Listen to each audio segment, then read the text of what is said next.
ones this year. So as always, we want to give it a kickoff and let you know kind of what's what and what's new for this year. We have folks with us on Zoom. We've got about 25 people there, about 25 people here. So we'll get through this. We do have time for questions at the end of each segment, so please feel free to ask questions at that time. 1 minute, please. All right, let's get started. So we do, as most of you know, is that Foo is a division of ACE, Arts, Culture, and Entertainment. And we'll go to the next slide. Yeah, I'm having issues here. Sorry.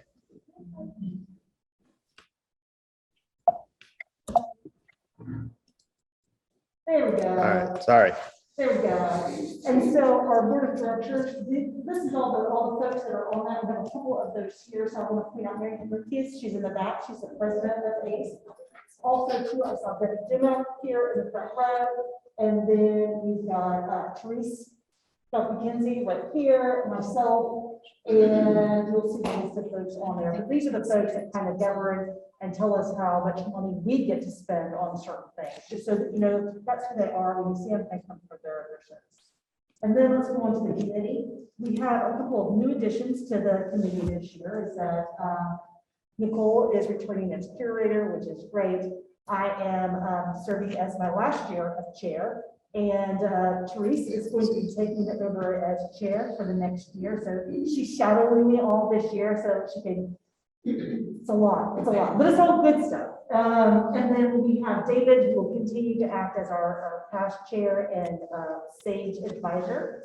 And then we have a new board member, Joni. She is with the Independent. She is the editor of In News. And so it's great to have her on board. Then also too, we have Barbara Clark, who is PR with Visit Pensacola Beach. And then of course we have Warren, who's been on for a number of years, and Warren just opened up Sir Richard's. Watch out. That's fun stuff. That's all you need to know. No. So we can pause 1 second. I'm sorry. Yes. They are not able to see what we are showing. Okay, go ahead. Zoom.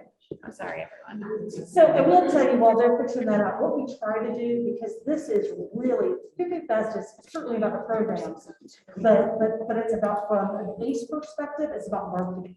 And so what we're doing is we're marketing by giving you money for programs, and then we tell everybody about it. But it's all marketing dollars. So what we try to do is we try to reserve at least 2 spots on the committee that are marketing event driven. And that's why Jane Birdwell rolled off and Michelle Ortiz Miguez rolled off, and they are both PR marketing people. So we needed to fill those spots with PR marketing events people. And that's what we got these 2 ladies on, and we think we'll make great additions through media and also too through extending our partnership with the beach. And kind of getting everybody to come together as one big family. Of course, Nicole has her marketing experience and I have mine, as do our agencies, but it just kind of makes it full force that we all are trying to do what we need to do to, number one, put heads in beds, because that's the whole reason for this. All right, so then again, our marketing team, I think most of you know Erica. She is right here in the back. She is with Giant Noise.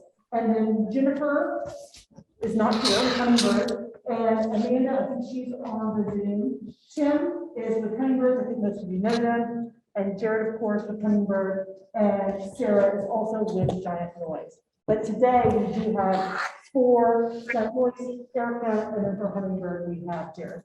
And again, most of the stuff you guys already know, but for those of you that are new, it's always good to know who these people are. And we will make sure that you have all of their information, just so we can make sure if you need something to be able to reach out to. All right, next up. So 2021 went pretty darn well, and that's thanks to all of you guys. And thank you all so much for being so creative and so flexible in such flexible times. And it really, really did make a difference to be able to have the festival go on, to have people participate in a safe way that they felt good about it. And that's because the program was great. We did, at the end of each year, we do evaluations, we hire a cost center that does a research based on those intercepts that they do during some of these events. And it all came back very, very positive. And one of the things that we did as a committee this past year that was an added element, you know, every year we try to do something, we learn, and we try to do something a little bit better, a little bit better, a little bit better. We were really, really pleased with the results of our marketing campaign. And Giant Noise and Hummingbird hit it out of the park. And one of the things that I think it was actually Deb who made this comment she was at home for a bit and just had surgery or whatever. And she said, "Oh my God, I see it everywhere. It's on TV, it's on social, it's everywhere." She said, "I've been there in the house in 3 days and I know everything that's going on," which is awesome. And that's exactly what we want to happen. Another thing that we did is we really, really engaged you all to be a part of the marketing process, whether it was Cody, you joining me to do an interview, whether it was Megan from Mess Hall driving up to Mobile to do a TV stunt. Also, too, Nicole and I went on the speaking circuit along with help from our friend Sid. And we talked to some Rotary clubs. We did hospitality roundtable. Those are all things that we really haven't done in the past, but added to the milieu. This year, we're going to continue that same thing. These guys have got some great marketing ideas. Also, too, one of the things that we started this year, and we will continue to do, is we will have, leading up to the fest, a couple months before, we're going to continue to participate in the gallery nights and setting up a booth and handing out things, and then also to the farmers market. So trying to get as many opportunities as we can, and we all know that grassroots really does make a difference. And so we focused a lot more on that this year than we have in the past. I think it worked out really well. So this year, grant pool, $400,000. Yeah, good. We are back up to where we were, which is fantastic. We're really excited about that. And there may be some additional dollars that come through. I think most of y'all are familiar with how we get our funding. And if we do, then those funds will be used towards marketing efforts, whether it is swag. We got a lot of great comments on the swag this year, FYI. I don't know if y'all did. People love them. They love the shirts. But we're very excited to get the pool back up to where it should be. So with that, next. All right. Okay, so as usual, first say is that we are going to do what we've done the past year. So I think everyone just needs to really, really get in your head, ask for what you need for. Don't ask for more than that. We are going to do full funding of the highest grading scores until we run out of money. And so I reiterate on that because I think all of y'all are aware of how this process works. And so what happens is that if you get asked for all this money and you count it with stuff, and then we get down and fund number 1, number 2, number 3, number 4, number 5.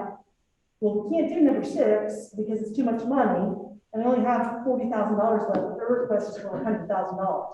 Not going to happen. So that's why we say every year, ask for what you need so we can fund as many grants as possible. One of the things that we do want to, these are just my little notes to myself, we want to focus on is that over the years, everyone has been like, oh my God, I've got to do this, I've got to do this. Oh my God, $100,000 project, and we're going to bring in this person and this person. And that's cool, but we also need smaller things. And so that's why I put the opera al fresco and then the symphony in the park. Those are big deals. And I know that they probably cost you $2,000 to put on. Apply for that. Maybe it's not the tenors down at the Maritime Park because you don't have time for that because you're doing X, Y, and Z. But what if you did 3 al fresco events during food? Easy. I'm not saying it is, but you know what I mean. I just want everyone to realize you don't have to, it doesn't have to be these big things. That the smaller stuff is actually going to help fill out the food calendar better. Certainly, do we need some hot stuff, big things? Absolutely. But keep it in mind, $400,000, how many $100,000 projects are we going to fund? You know what I mean? And so truly think about what you're going to do and how you're going to do it, because we as the committee, when we go through our scoring process, those are the things that we're looking for. We're looking to, we know that we can't fund for $100,000 project. So, we may say, we're gonna fund one, and then we're gonna do a whole bunch of little stuff, just depending upon how the grants, because, again, the purpose is to help create that sense of place during this 2-week time period so that people will say, hey, I came in town for the arts festival, but you know what? I'm gonna stay over until, Monday night because the symphony is doing something in the park that night, and then the next day is this, so you add another day to your travel. And that's really what we want to do. We also are going to focus on our friends of food, because again, they help complement everything that we're doing. We want to make sure that organizations, whether they received, if they did not receive a grant, as well as for-profit groups, join in. It's free marketing, and they really do help us flesh out the programming which benefits us all. I'll give an example of this past year, Shannon Fiore, she did a fantastic small little event, and she had Joe do some glass faces, and she did some ceramic vases based on what's full of people. And she did it during Foo Foo Fest. And I went to the event, and there were almost like 200 people there. It was fabulous. Shannon was like, oh my God, I got so much press. I didn't expect all these people to be here. So it was a positive thing that helps, again, flesh out the festival. And that was on a Monday night or a Tuesday night, so it's great. And that helps them stay for these anchor events as well. So we're going to focus a lot on that this year as well. And then presentations for all of this, Nicole is going to talk about, but basically, we're not changing the scorecard. It's going to stay the same. You guys know what you need to do. But I'm going to turn it over to Nicole so she can go through the details of all that stuff.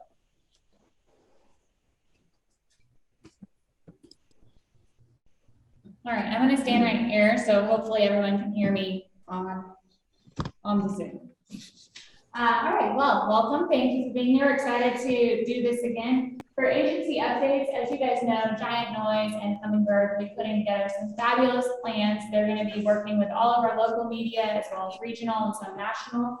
Their plans will be being put together here soon, and we'll be able to share those with all of you, but then also all of our friends at Foo. So as Maria said, that's a really important component.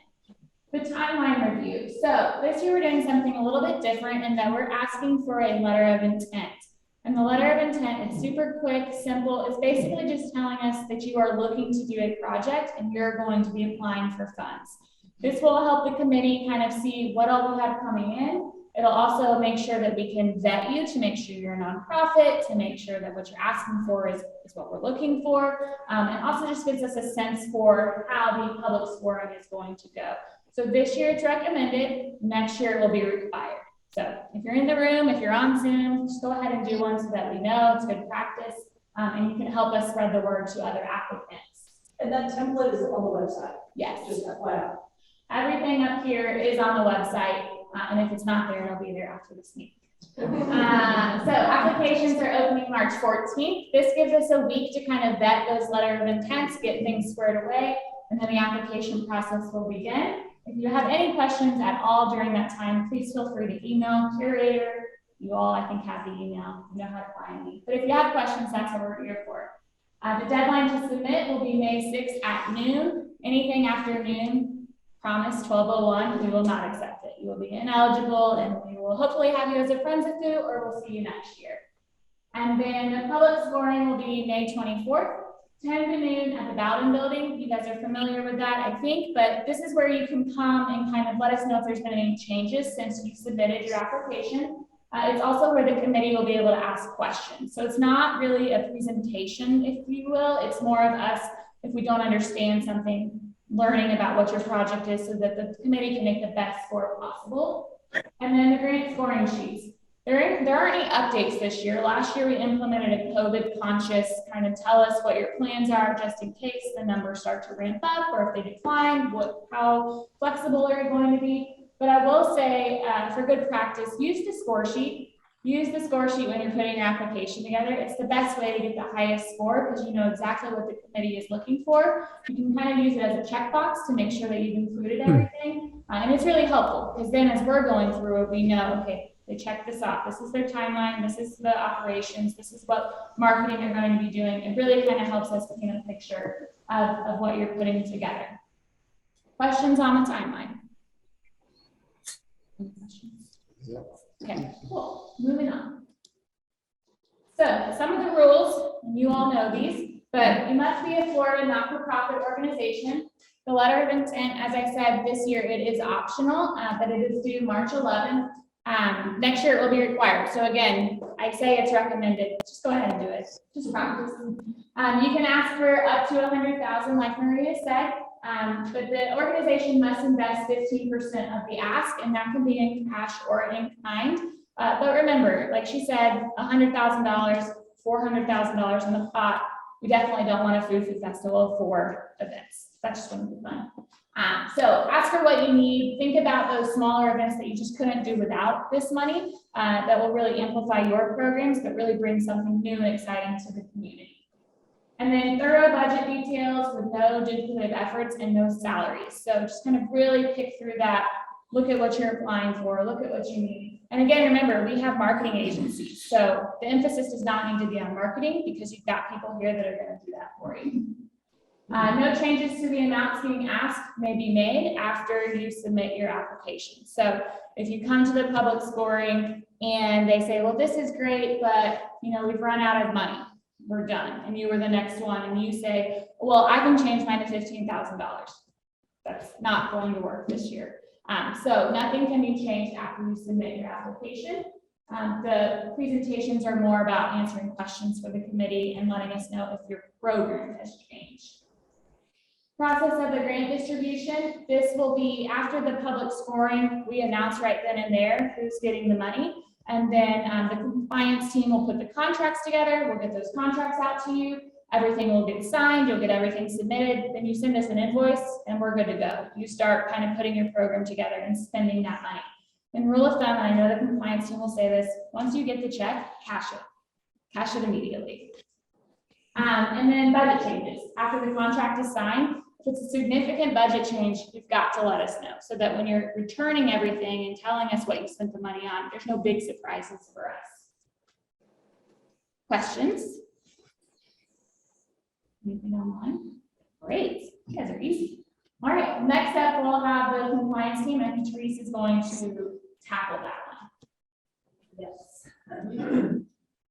So this up here. All right, I'm going to talk to you about compliance, the fun stuff, right? Okay, so the first one that we have is the insurance requirements. Each grant recipient is required to carry general liability coverage for at least $1 million. Now, you can do more if you want, but the floor is $1 million. And what's important about the insurance coverage is that ACE has to be listed as an additional insured on that policy, so that you will be required to provide us before the event a certificate of coverage, showing that the coverage is going to be in effect for the dates of your proposed event.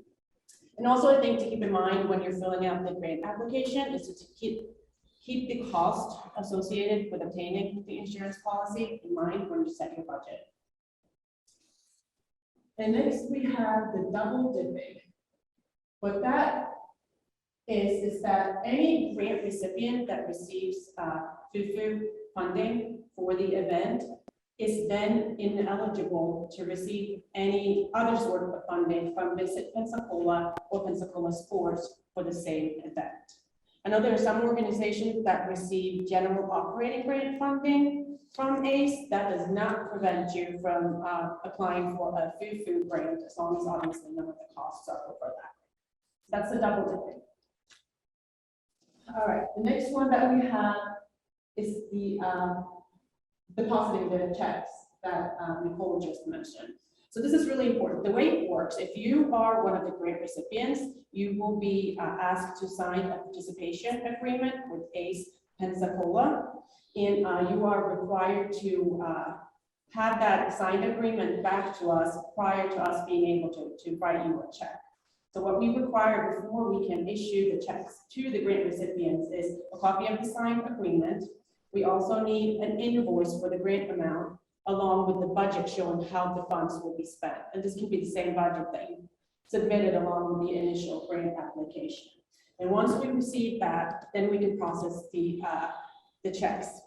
But the way that ACE works with the county is that we receive our funding kind of in intervals, and we don't get so if we have a certain amount of funds available to disperse, we don't get our next check from the county until, you guys have cashed your check. So we have to go to the county, show them the clear checks and say, okay, we've spent them. So it's on a reimbursement basis. That's why it's so, so, so important that when you guys get the checks, get them deposited right away. Because what ends up happening if you don't is that it could delay us paying the next grant applicant. So it's important, once you get that signed contract, get all the stuff that we need back to us as soon as possible, because we'll start processing the checks as they come in. So whoever has all of their paperwork in first, that's how it works. All right, the next one that we have here is the Foo Foo Marketing Day. This is also part of the participation agreement that you will be required to sign. And it states that you have to mention the festival and ACE as a sponsor of your event. And if you have signage at the event itself or any marketing material that you distribute, we have to be mentioned as a sponsor. You may have other sponsors for your event as well, and that's fine, but you have to make sure that you're using the festival logo on any materials that you have and at the event itself. And another thing I want to mention is kind of like what happens. So leading up to the event, you have to make sure that you obviously get the contract signed, get us an invoice and the budget, and then also the certificate of coverage. The certificate of coverage of the insurance, we need that prior to your event. So don't wait till the last minute, but it's not required in order for us to cut you the check. And then after the event, there is also additional things that are required from you, and that is that you have to submit a final report. And with that final report, you also have to submit like canceled checks, the bank statements, just something showing like a paper proof that you actually spent the money when you said you were going to spend it. And that's an important one. I think the deadline for that is November 30th, but that has to be in. So that's kind of what you put that on your radar right now, that, you know, once the event is over, there's still things that you need to do to be in compliance with the grant. Oh, and another thing too is during your event, you have to cooperate because we have people from the call center collecting surveys and information so that we can track to see that this is actually bringing tourism to the area. So you are required to cooperate and help us distribute surveys and just to make sure that that goes smoothly for the people that are there. You know, to collect this information. All right, Warren, did I leave anything out? I think you got it all. Thank you. All right, anybody have any questions? No? All right, back over to Maria. Okay, and I hope you guys know is that the whole thing about this compliance and they do a great job of it. It's not because we're being that way, it's because we're required to be that way through how we get our money. You know what I mean? Is that so if we don't get it, then we've got to hunt you down. We've got to do all this because we have to prove to the county that you spent the money with you said you would spend the money. So it's all part of a cyclical effect. But one thing that is new that Trish just went over was the whole make us a lead sponsor. I think a lot of y'all are familiar with Impact 100 and how that works. Is that treat us the same way. Title sponsor most of the events that do happen. If there is a public presentation, that there's mention of this. And that's just a new thing that we're incorporating, so we appreciate it. So everything, as Nicole mentioned, all of that should be available on the website. I looked at it briefly this morning and it is. So it should have all the resources that you need on the ACE Pensacola website. That's where everything is. Also too, one of the things that we do encourage every year is for you to partner, you know, is that you don't have to do this all by yourself, is that you can always find great partners within the community to partner with, and we encourage you to do so. And I think you have everyone's contact information and anything else? No, don't hesitate to ask questions if you have them, because that's what we're here for. We want to make sure it's the most successful event and the best foo-foo to date. Absolutely. So with that, Mary? When they have, I just wanted to know for my application, do they only have to recognize Foo Foo, or is it Foo Foo and Ace when they? It's just Foo Foo? Just Foo Foo. Okay, Just Foo Foo, just Foo Foo, you know what, that's a good point. That's a good point, because the funding comes from ACE, but that's a lot of smack on there. I know. Teresa, what do I you? think the Foo logo has ACE listed In it. in it, so. So it covers it. Which is super unique. You're right, you're absolutely right. And you know, it's really easy when you're in a presentation to say, thanks to Foo Foo Fest and ACE Pensacola. It's very easy to throw that in a verbal situation. Questions? Thoughts, concerns? Kathy? And I may miss this, but what are the dates for Foo Foo Fest this year? Oh, it is November 3rd to 14th, I think. Mhm. Is that right? Yes, ma'am. And the events have to occur between those days? Yes, they have to occur within those days. For friend of food as well. For the food as well, yes, for grantees and for friends of food. Questions, anybody on the Zoom? Nope.